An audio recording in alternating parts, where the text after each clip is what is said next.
जय हिंद साथियों। आज का हमारा टॉपिक है कैलेंडर। तो आइए हम देखते हैं आज कैलेंडर को हम कैसे कैलेंडर के दिए हुए क्वेश्चन को सॉल्व करते हैं, उसका आंसर निकालते हैं। यह टॉपिक एग्ज़ाम में रीजनिंग के अंदर 1 नंबर का पक्का आता है। तो आज हम देखते हैं कैलेंडर को। कैलेंडर में क्वेश्चन आता है कि किसी दिए हुए डेट को कौन सा दिन था, इसी को बताने के लिए। तो हम इसी को निकालेंगे। उससे पहले हम जानेंगे कि इसको हम कैसे निकाल सकते। तो चलिए देखते हैं कुछ उसके रूल्स।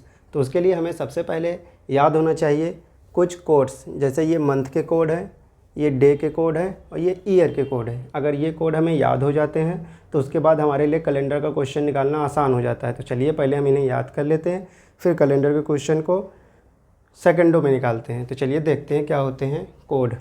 जैसा कि लिखा हुआ है जनवरी, फरवरी, मार्च, अप्रैल, मई, जून, जुलाई, अगस्त, सितंबर, अक्टूबर, नवंबर, दिसंबर। इनके कोड लिखे हुए हैं 1 4 4 0 2 5, ये इनके कोड होते हैं। इसी तरह डे के कोड ये होते हैं और ईयर के कोड ये होते हैं। इन कोडों को हमें याद करना है। तो जनवरी का कोड होता है 1, फरवरी का होता है 4, मार्च का होता है 4। अब इन्हें हम याद करने की ट्रिक बताएंगे। जनवरी पहला मंथ है इसलिए 1, फरवरी में 1 2 3 4 तो इसलिए हमने लिखा 4। मार्च में भी 1 2 3 4 तो इसलिए मार्च का भी हमने लिखा 4। क्यों? 1 डंडी 2 3 4, टोटल 4, इसलिए हमने लिख दिया 4। अप्रैल को हम लोग याद करेंगे एप्पल से। एप्पल यानी कि शून्य यानी कि 0। मई यानी कि 2 मई। मई से याद करेंगे माई यानी कि 2 मई, एक माँ एक सासू माँ। जून से याद करेंगे 5 का मतलब जूं क्या होती है? बाल में। तो हम लोग ऐसे 5 उंगली से सर को खुजलाते हैं, इसलिए हम कहेंगे जून से 5। जुलाई से वर्ड आएगा लाई इसलिए शून्य, लाई यानी कि 0 की तरीके। अगस्त में तिरंगा होता है, इसलिए हम लोग अगस्त को 3 से याद करेंगे। सितंबर में भी आपको दिख रहा होगा 1 2 3 4 5 6, इसलिए इसको 6 से याद करेंगे। अक्टूबर, इसको इंग्लिश में इसीलिए लिखा गया अक्टूबर का मतलब होता है ओ से याद करेंगे 1, इसलिए इसका हो जाएगा 1। नवंबर को इसलिए इंग्लिश में यहाँ पे हमने लिखा, नवंबर का मतलब होता है कोड 4। अगर हम एन को ऐसे देखें तो ये लिखा हुआ है 4। कैसे? हम जानते हैं कि इसको भी हम लोग बोलते हैं 4 रोमन में, तो इसलिए यहाँ से आया एन की फीलिंग, तो इसलिए नवंबर, इसलिए हम इसे याद कर लेंगे 4। और दिसंबर में फिर वही 1 2 3 4 5 6, दिसंबर में 6। तो इस तरह अगर आप इसको 2 बार पढ़ेंगे तो ये याद हो जाएगा। ये इसलिए बताइए निमोनिक से याद करने में आसानी होती है। ठीक, डे का कोड याद करने की ज़रूरत नहीं है, ये आसान है। रविवार को 1 मानेंगे, सिर्फ रविवार को 1 मानेंगे, याद हो गया। सोमवार 2, मंगल 3, बुधवार 4, बृहस्पतिवार 5, शुक्रवार 6 और शनिवार को 7 या 0। ठीक, ईयर का कोड याद कर लेंगे, बहुत ज़रूरी है। ईयर जब 1700 का ईयर आएगा तो हम उसे हम 4 लिखेंगे, जब 1800 का आएगा तो उसे हम 2 लिखेंगे, जब 1900 का आएगा उसे हम 0 लिखेंगे और जब 2000 का आएगा उसे हम -1 लिखेंगे। इसके अलावा अगर हमें ईयर मिलते हैं, कोई भी ईयर इसके अलावा मिलता है तो वो 400 के प्लस या माइनस में मिलेगा। ये 400 के बाद रिपीट करेगा।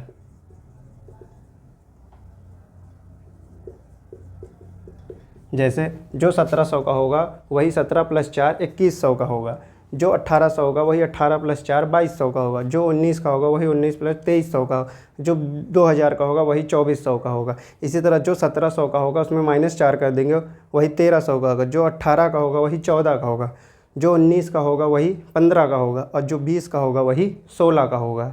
ये कोड होते हैं। तो हमें 17 का याद करना है 4, 18 का याद करना है 2, 19 का याद करना है 0 और 2000 का याद करना है -1। तो यहाँ से हमें कोड याद हो गए। और इनके अलावा जो कोड आएंगे उसमें 400 के ऐड करके हम निकाल लेंगे कि किसका, कि इनसे हमें सारे कोड मिल जाएंगे। तो हमने याद कर लिया है मंथ का कोड, डे और ईयर का कोड। तो चलिए आइए देखते हैं क्वेश्चन। जैसे कि एक क्वेश्चन लिखा हुआ है 10 दिसंबर 1998 को कौन सा दिन था। इसको करने के 2 स्टेप हैं, पहला स्टेप और दूसरा स्टेप। हम 2 स्टेप में इसको समाप्त कर लेंगे। सबसे पहला स्टेप ये है कि हम लास्ट डिजिट को, ईयर के लास्ट 2 डिजिट को 4 से डिवाइड करेंगे और जो भागफल आएगा, नहीं रिमाइंडर नहीं, जो भागफल आएगा, कुछ लोग यहाँ गलती करते हैं, रिमाइंडर नहीं, जो भागफल आएगा उसे हम लिख लेंगे। भागफल मतलब जो क्वोशिएंट आएगा उसे हम लिख लेंगे। जैसे 98 को हमने 4 से डिवाइड किया तो भागफल क्या आया, 4 दूनी 8, 4 चौक 16। रिमाइंडर तो 2 बच रहा है, लेकिन भागफल यहाँ है 24, तो उस 24 को हम यहाँ पे लिख लेंगे, भागफल को यहाँ पे लिख लेंगे। ठीक, भागफल को लिख लेंगे। उसके बाद क्या करेंगे, उसके बाद सारे डेटा को ऐसे उतार लेंगे। 10 ये है, दिसंबर ये है, 1998 ये है और 24 ये है। हम क्या करेंगे, सभी से 7 का रिमाइंडर लिखेंगे, सभी से 1 2 3 4 5 6 सॉरी 1 2 3 4 5 5 जगह से हम 7 का रिमाइंडर लिखेंगे। तो हमने यहाँ से 7 का रिमाइंडर लिखा, 24 से 7 का रिमाइंडर लिखा, 7 से इसको भाग दे, 7 तरीके का आया 3। 98 को 7 से रिमाइंडर लिखेंगे। जब 7 से रिमाइंडर निकालने जाएंगे, 7 एकम 7, 2 बचा, 7 चौक 28, रिमाइंडर आया 0। 19 का रिमाइंडर लिखने की ज़रूरत नहीं है, क्यों? क्योंकि 19 का हमने कोड याद किया हुआ है, जहाँ कोड है वहाँ रिमाइंडर नहीं लिखना है। कोड है 0, यहाँ पे हमने 0 लगा दिया। दिसंबर का कोड है 6, ये दिसंबर का कोड है 6, यहाँ हमने 6 लगा दिया। 10 को हमने 7 से डिवाइड करके रिमाइंडर लिख लिया 3, तो हमारे रिमाइंडर आ गए 3 6 और 3। इन सभी को हमने जोड़ दिया, इन सभी को जोड़ा तो आया 3 और 6 9, 9 3 12, तो 12 7 से बड़ा है, इसलिए 7 से फिर रिमाइंडर निकाल देंगे 12, यानी या 7 घटा देंगे या 7 से डिवाइड करके रिमाइंडर निकाली, तो रिमाइंडर आया 5, और 5 का होता है बृहस्पतिवार। इस तरह हम निकाल लेंगे। तो आइए फिर से इसको देखते हैं। स्टेप नंबर 1 कि हम लास्ट 2 डिजिट को 4 से डिवाइड करके लिख लेंगे क्या, भागफल। जब भागफल लिख लेंगे तो उन 5 जगह से 1 2 1 3 और 2 ये 5 जगह से 7 का रिमाइंडर लिखेंगे, क्योंकि हमें यहाँ 7 से रिमाइंडर निकाला 3 आया रिमाइंडर, यानी कि शेषफल 7 से भाग देने पे जो बचेगा उसी को। फिर हमने 7 से यहाँ रिमाइंडर निकाला 0 आया। फिर हमें यहाँ का रिमाइंडर नहीं निकालना, कोड लिखा हुआ है 0। यहाँ दिसंबर का हमने लिखा हुआ है 6, और 10 तारीख को जब हमने 7 से डिवाइड कर रिमाइंडर 3 आया। 3 और 6 9 3 12, 12 यानी कि 7 से बड़ा है, तो जब भी 7 से बड़ा आएगा तो फिर से रिमाइंडर निकाल लेंगे। 7 से इसका रिमाइंडर निकाला 5 है, या 7 घटा के भी निकाल सकते हैं, 5 है, तो 5 को हम लोग लिखते हैं बृहस्पतिवार। जैसे लिखा हुआ 18 अक्टूबर 2009 को कौन सा दिन था और 10 जनवरी 2008 को कौन सा दिन था। तो सबसे पहले हम इसे देखते हैं, 18 अक्टूबर 2009 को कौन सा दिन था। हमारा पहला स्टेप है कि लास्ट 2 डिजिट को 4 से डिवाइड करके रिमाइंडर भागफल निकालें, यानी कि क्वेश्चन निकालें। जितने 4 से डिवाइड किया तो आया 2, तो यहाँ हमने लिख लिया 2, हमने लिख लिया 2। अब इन 5 जगह से 1 2 3 4 और 5, इन 5 जगह से हम 7 के रिमाइंडर लिख लेंगे। यहाँ से हमने 7 का रिमाइंडर लिखा तो ये आया 2, यहाँ हमने 7 से रिमाइंडर लिखा तो ये आया 2, यहाँ हमने 7 से रिमाइंडर लिखने की ज़रूरत नहीं, इसका कोड लिखेंगे, इसका कोड होता है -1। यहाँ हमने अक्टूबर को 1 से बताया था तो इसका हमने लिखा 1, इसको हमने 7 से डिवाइड किया तो रिमाइंडर आया 4। इनको हम जोड़ लेते हैं, 4 2 6 2 8, इसको नहीं जोड़ेंगे, ये दोनों कट जाएंगे। 4 2 6 2 8, 8 को हम फिर 7 से डिवाइड करके रिमाइंडर निकाल लेंगे तो आएगा 1, या माइनस कर देंगे 7 तो रिमाइंडर आएगा 1। 1 के लिए होता है रविवार। ये हुआ आपका आंसर। अब देखते हैं इस क्वेश्चन को। 10 जनवरी 2008 को कौन सा दिन था। हम करेंगे लास्ट डिजिट को डिवाइड करेंगे 4 से, लिखेंगे भागफल, 4 दूनी 8। अब 7 से रिमाइंडर यहाँ निकालेंगे 2, 7 से रिमाइंडर यहाँ निकालेंगे 1, इसका कोड होता है -1। जनवरी को हम लोग लिखते हैं 1, 10 को देखें तो आएगा 3। इसको हम ऐड कर लेते हैं, देखते हैं क्या आता है। 3 2 5 1 6, 6 आया। तो कौन सा दिन होना चाहिए, आपको लगेगा कि यहाँ होना चाहिए 6 का मतलब होना चाहिए यहाँ शुक्रवार।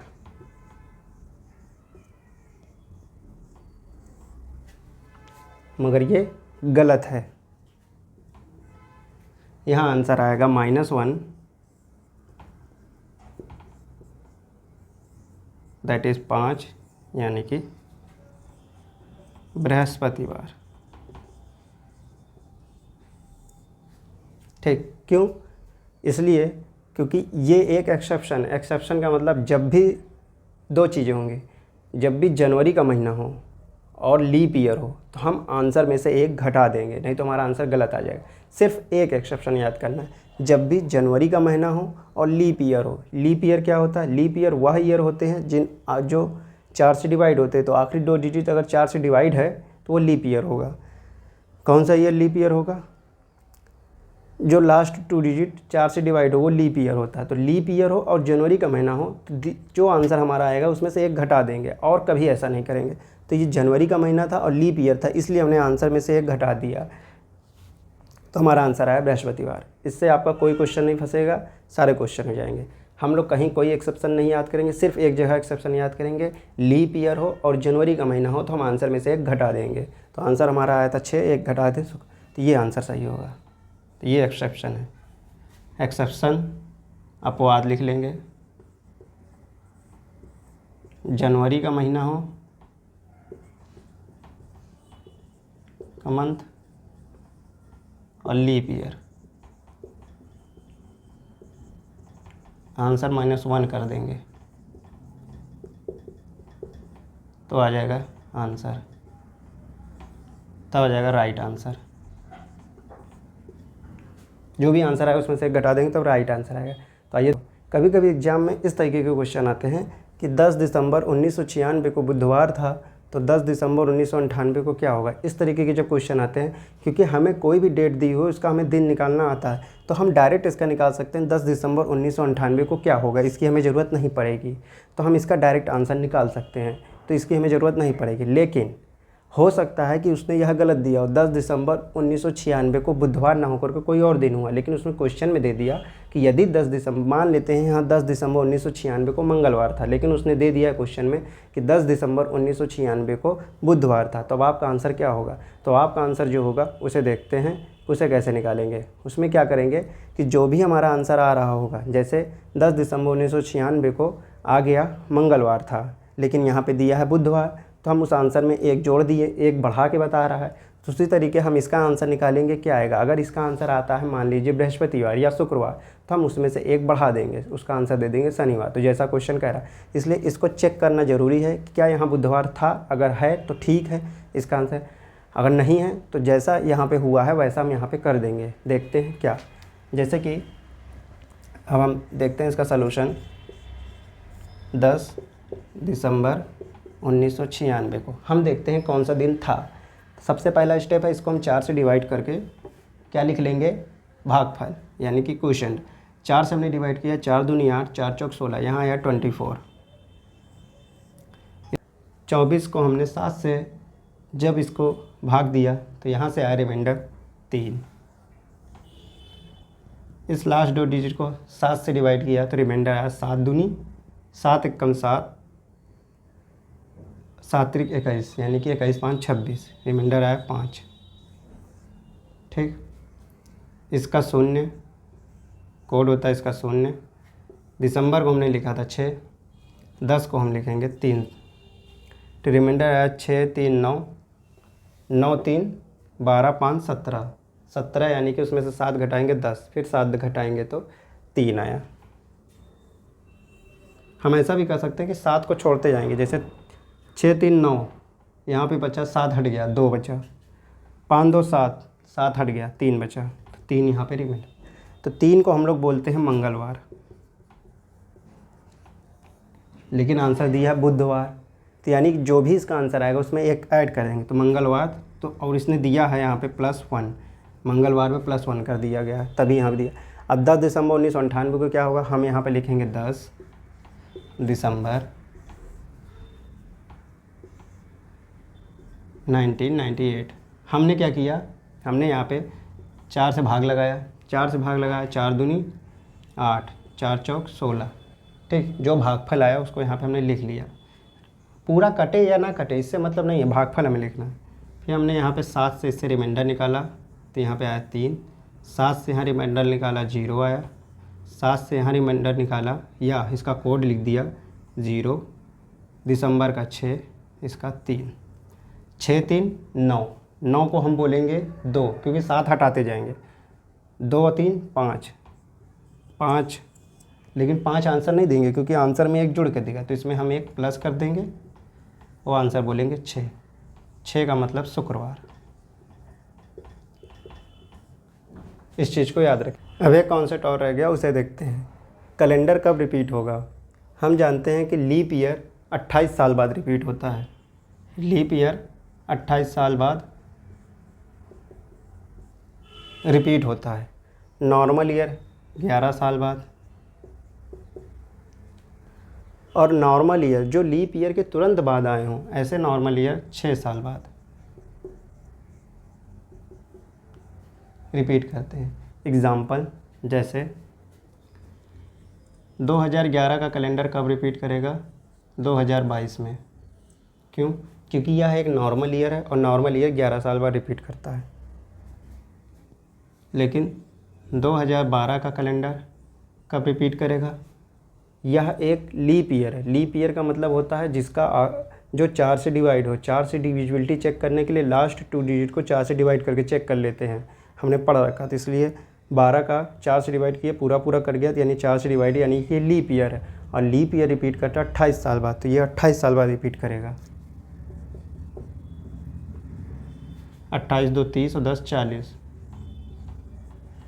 लेकिन 2013 का कैलेंडर कब रिपीट करेगा? यह कैलेंडर रिपीट करेगा 6 साल बाद, यानी कि 2019 में। क्यों? क्योंकि यह नॉर्मल ईयर ऐसा है जो लीप ईयर के तुरंत बाद आया। वो नॉर्मल ईयर जो लीप ईयर के तुरंत बाद आए होते हैं, ऐसे कैलेंडर 6 साल बाद रिपीट करते हैं। तो कैलेंडर हुआ कंप्लीट, 1 नंबर आप अपने किए पक्के। जय हिंद।